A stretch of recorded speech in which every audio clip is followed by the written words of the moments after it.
All right, so get ready because today we are really going to dig deep into Moneyball. Hmm. And no, I don't mean the Brad Pitt movie. Right. I'm talking about the book by Michael Lewis, The book, yeah. the one that really turned the whole baseball world on its head. Oh, yeah. And honestly, it even kind of changed the way people think about business too. Absolutely.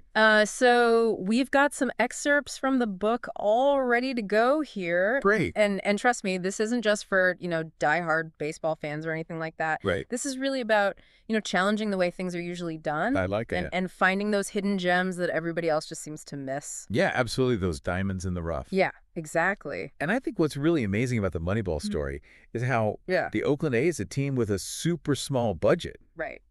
compared to these giants like the Yankees, Oh, yeah. they managed to not just compete, but actually win consistently.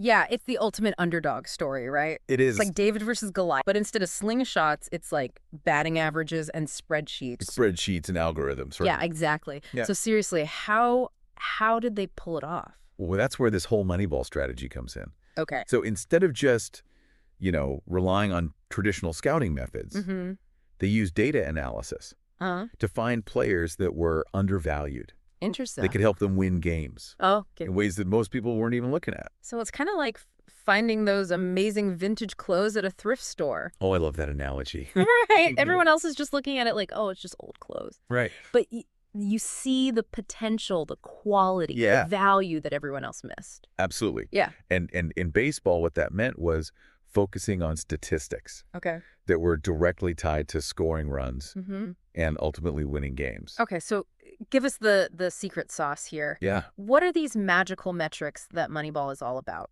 Okay, so there are two big ones. Right. On-base percentage Okay. and slugging percentage. Gotcha. So on-base percentage basically tells you how often a player gets on base, Oh, okay. whether it's by a walk, even getting hit by a pitch. Ouch. Yeah, ouch, exactly. Okay. But the point is, the more you get on base, the more chances your team has to score runs, Makes sense. which at the end of the day, that's how you win games. Right. Now, traditional scouting, they didn't always pay enough attention to that. Really? They were all about flashier stats, like batting average, Okay. which only counts hits. So a guy who walks a lot, maybe he doesn't have the best batting average, Right, exactly. but he's still valuable He is. because he's getting on base. Getting on base. And then that sets things up for the big hitters. Absolutely. That's where slugging percentage comes in. Okay. It measures the player's power, how many bases they average per at bat. Okay. So someone with a high slugging percentage, they're more likely to hit doubles, triples, home runs. The exciting stuff. Exactly. All the things that drive in those runs Yeah. and get you those W's. So Moneyball was about finding the players that maybe didn't look like superstars. Yeah, that's a good way to put it. But they were really good at getting on base. Mm-hmm. And they had that power to slug, Exactly. It's Yeah. all about results, not just looking flashy. Yeah, I love that. Like take Chad Bradford, for example. Okay. He was a pitcher, Uh-huh. but not your typical, fireballer. Okay. He had this really unusual style, Oh, yeah. the submarine throwing motion. Wait, a submarine throw? Yeah. I've never even heard of that. You don't see it very often. How do you even hit against that? It was pretty wild. I bet. He would practically scrape his knuckles on the mound with each pitch, Wow. but he was really good at getting batters out. The A's, they saw his potential, signed him up even though he didn't fit the mold. Yeah. But traditional scouts probably would have passed him over. So it's not about looking good. It's about getting the job done. Exactly, preventing runs and helping the team win. You got it. I love that. What about some other examples of Moneyball in action? Well, there's Scott Hatteberg. Okay. He was a catcher Uh-huh. who had a really bad hand injury. Oh, Yeah, he was facing a career-ending injury, actually. wow. Most teams thought he was done. Yeah. But the A's, using their Moneyball analysis, they saw that he consistently had high on-base and slugging percentages. Really, even with the injury? Yeah, even with the injury. So they saw potential that everyone else had missed. They did. So what did they do? They took a chance, and they signed him. Oh, wow. And they moved him to first base, First base. which he'd never played before. They turned a catcher into a first baseman. They did. That's crazy. Did it actually work? It did. He was great in his new role. Wow. And during that incredible 20-game winning streak the A's had, Oh, yeah. he even had this clutch hit that helped them win a crucial game. Huh? It was a moment that really showed, Moneyball in action. Yeah. That's incredible. So they found these guys like Bradford and Hatterberg, and they put them in a position to succeed. Yeah. It wasn't just about finding these diamonds in the rough. It was about, polishing them up. Yeah, giving them a chance to shine. Yeah, making them shine. Exactly. That's great. So the A's showed everybody you didn't need a ton of money to win. Right. You needed a smart strategy and the guts to challenge how things were usually done. Absolutely. Okay, I am totally hooked on this Moneyball idea. I thought you might be. But how does this apply to, everything else, Right. Not just baseball. Well, that's the really interesting part. Okay. The ideas behind Moneyball, Yeah. they can really be applied to any area where you have limited resources, Okay. but you need to get the most out of them. All right, so let's unpack that. Okay. We're going beyond baseball now. All right. Let's see where else this Moneyball magic can work. Let's do it. Think of it. Hatterberg's success. Yeah. It wasn't just about, his talent as a player. Okay. It was about the A's seeing his strengths and then putting him in a spot where he could really use them. Okay. Like they looked past this idea of him as just a catcher. Right. And saw that he could do well in a completely different position. So they were playing chess while everyone else was playing checkers or something? Yeah, exactly. They were seeing these moves, these possibilities that other teams weren't even considering. That's awesome. And you're saying we can use that kind of thinking in any field, right? Absolutely. Right. Like imagine you're running a business. Yeah. You've got a limited budget for marketing. Right, be smart. Instead of just doing the same old advertising everyone else does, Yeah. you could take a Moneyball approach Okay. and find some creative, cost-effective strategies Interesting. that your competitors probably overlooking. So instead of spending a fortune on TV ads, Right. maybe you could try targeted online campaigns or even guerrilla marketing tactics. Exactly. You got to figure out what your goals are first, Yeah. what actually brings success in your field, Right. and then find those under-the-radar opportunities. These hidden gems. Exactly. The stuff everyone else is missing. Okay. I'm starting to see Moneyball everywhere now. I told you. It's not just about baseball. No. It's about questioning assumptions Yeah. and finding those diamonds in the rough in every part of life. Exactly. And don't forget about the limitations of traditional metrics. Oh, right. So Moneyball's not like a magic formula or anything. It's not a magic bullet. No. It's a tool. Okay. And like any tool, you got to know how to use it, right? So you can't just crunch some numbers and boom, instant success. I wish it were that easy. Right. Data can be super helpful. Yeah. But you got to understand the context. Okay. You still need human judgment, experience, Right. intuition to make good decisions. It's kind of like having a GPS.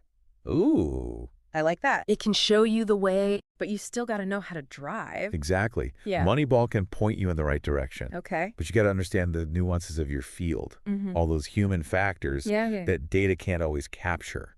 Gotcha.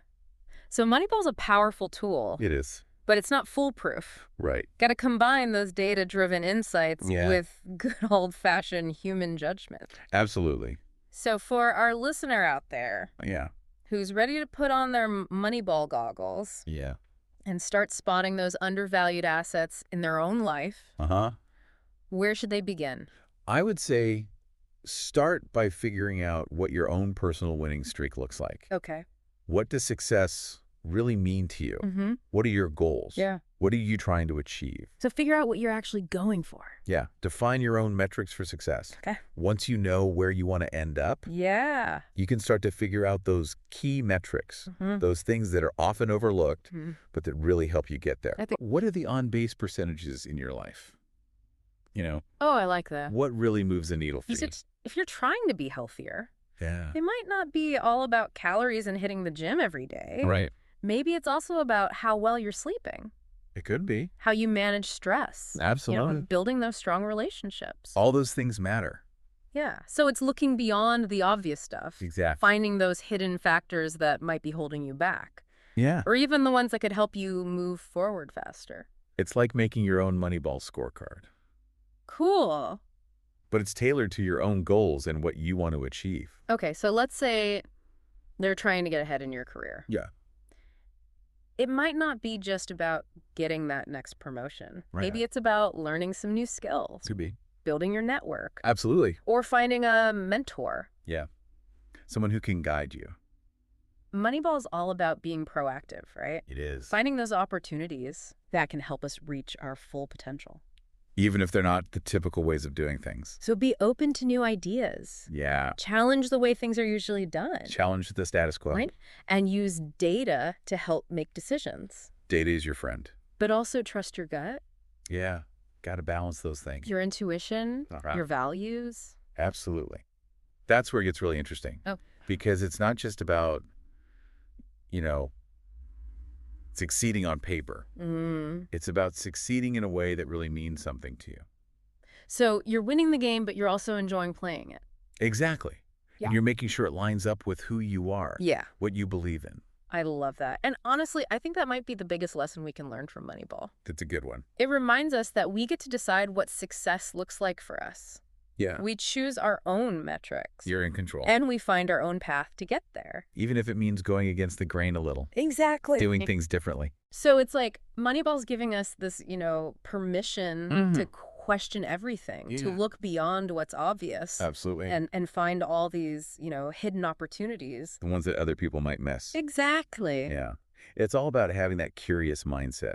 Always looking for those undervalued assets, those out-of-the-box approaches. The things that give you an edge. Exactly. So as we wrap up this deep dive into Moneyball, what's the one thing you want our listener to take away from all of this? That's a good question. What's that one piece of wisdom? All right. I would say this. Okay. Don't be afraid to challenge the way things are usually done. Okay. Don't just blindly accept the traditional way of doing things. Look for those hidden metrics, those undervalued assets. Okay. Those unconventional strategies that other people might be missing. So we're all kind of like detectives in a way. I like that. Searching for clues. But we're not solving a crime. Right. We're solving the mystery of how to achieve our goals. Exactly. And remember, data can be a really powerful tool, but it's not the only one. Right. So combine those data-driven insights with your own intuition, your experiences, your values. It's like finding that sweet spot, right? It is. Where your head and your heart kind of come together. Where data and intuition are working together. Yeah, to help guide you to the best decisions. Okay. And most importantly, don't be afraid to experiment. Ooh, that's good. Don't be afraid to try new things, to get outside your comfort zone. Right. And to learn from everything you do. The good and the bad. The successes and the failures. It's like Moneyball's giving us permission to be a little rebellious. Yeah, a little bit. To think differently, to find our own way. To blaze your own trail. Exactly. It's not about following some formula. It's about creating your own path. So if you were going to apply Moneyball to your own life, what metrics would you focus on? Oh, good question. The ones that maybe other people aren't even thinking about. Yeah. What are your hidden gems? What are you going to look for? What are your secret strategies? Think about it. Yeah. Give it some thought. And hey, maybe check out the book Moneyball. Yeah. By Michael Lewis. You might be surprised by what you learn. You just might. Until next time, keep diving deep